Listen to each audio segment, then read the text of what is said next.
Historique, héroïque, atypique et tout simplement magique.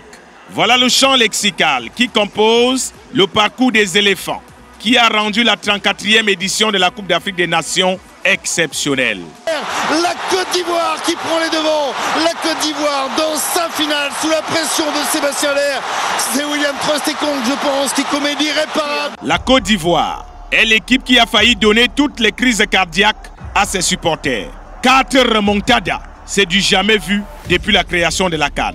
Cette équipe a su se surpasser pendant la compétition qui s'achève avec une avalanche de buts comme à l'ouverture. Les éléphants avaient décidément la clé d'ouverture et de fermeture de leur propre CAN. Hier, lors de la clôture du Festival du football africain, les éléphants ont démontré aux Nigérians qu'en Afrique, un enfant peut jouer avec les seins de sa mère, mais jamais avec les bijoux de famille de son père. Voilà donc l'oiseau qu'on aperçoit au ciel qui a voulu 2 fois d'affilée voler sous les oreilles de l'éléphant. Les Super Eagles n'avaient pas compris que chez nous, on ne tombe pas dans le même piège 2 fois. L'éléphant avait même déjà décidé, puisque dans cette CAN, tous les lions ont été chassés de la forêt tropicale de l'Afrique de l'Ouest. Il fallait donc qu'il démontre à toute l'Afrique qu'après le lion, l'éléphant est l'animal le plus costaud, le plus féroce et qui aime la riposte de toute la forêt africaine.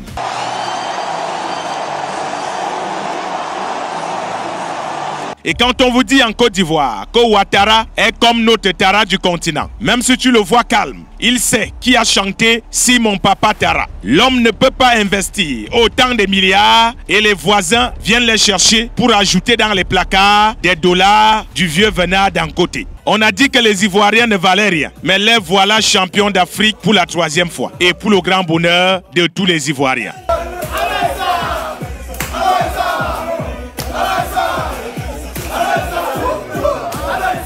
Mais disons-nous les vérités, personne n'aurait pu prédire un tel spectacle au cours de cette CAN. Même dans nos imaginations les plus extraordinaires, personne ne voyait la Côte d'Ivoire faire un comeback historique qui rend davantage cette CAN angélique. Nous étions donc le 13 janvier dernier, lorsque la Côte d'Ivoire partageait ses us et coutumes à travers le monde. Cette cérémonie d'ouverture, que beaucoup ont vite fait de critiquer en disant qu'elle était en dessus de ceinture. Et hier, lors du bouquet final, la Côte d'Ivoire a remis ça.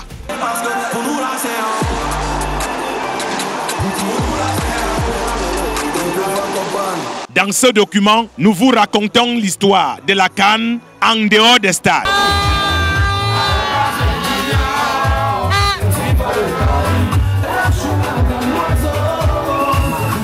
Le 13 janvier 2024, l'Afrique se réunissait au stade des Bimpe pour chanter à l'unisson l'amour du football de notre continent. Le vrai, l'Afrique des peuples, fier des peuples solidaires, fier d'être un continent solidaire. Même si beaucoup de couples sont repartis célibataires, parce que la Côte d'Ivoire a tout prévu lors de cette CAN. Des artistes, des fantaisistes, des comiques, des animateurs aux influenceurs, en passant par les jet-setters jusqu'aux filles qui ont retapé tout neuf leurs amortisseurs des roues de l'arrière pour servir de ce que de droit à qui de droit. C'est aussi ça, la fête du football chez nous, chez vous en Afrique. La CAN nous a servi la bière. Beaucoup se sont retrouvés en groupe de prière. Tout était vendu aux enchères. Les hommes et les femmes d'affaires ont élevé leur chiffre d'affaires. La CAN de l'hospitalité. Pas de débordement entre supporters. Et pourtant, ce n'est pas l'envie d'en découdre qui en a manqué à certains. La police et la gendarmerie, tous les corps constitués de la sécurité de la Côte d'Ivoire ont été de marbre à la provocation. Même quand c'était une scène de provocation, de séduction pour vibration, ils sont restés en mode ménopause. En Côte d'Ivoire, il y avait plus de 5000 journalistes accrédités, plus de 10 000 volontaires pour accompagner les partenaires d'une CAN ivoirienne qui a pulvérisé de nombreux records. Les mots de Motsepe, meilleure CAN de l'histoire, bon, là un peu on dira, c'est du déjà entendu. Même au Cameroun en 2021, on nous a aussi dit ça. Et comme on dit dans le sud du Cameroun, Motesse Anyekmvaï, traduction, tout le monde aime les bonnes choses. Durant cette CAN, on a vu des ambianceuses, des influenceuses de toute taille, de toutes les couleurs,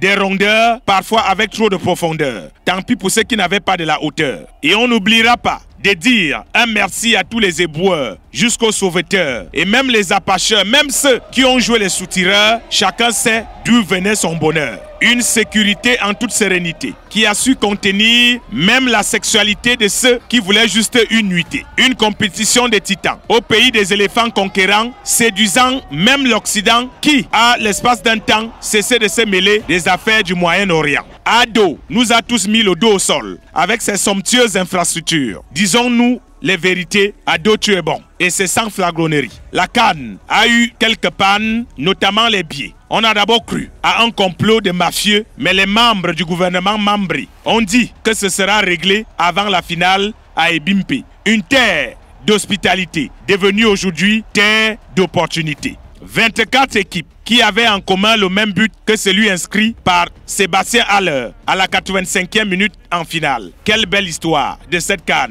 Le dribble extérieur, il est réussi avec le centre, non!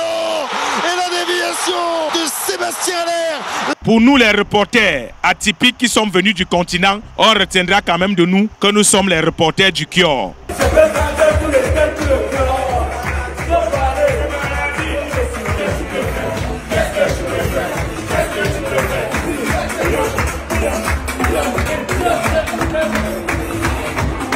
Cette CAN nous aura enseigné la vie, l'humilité, la gaieté, la fraternité et la familiarité. Merci à toute l'Afrique, merci à la Côte d'Ivoire et comme ils disent ici eux-mêmes, à Kwaba.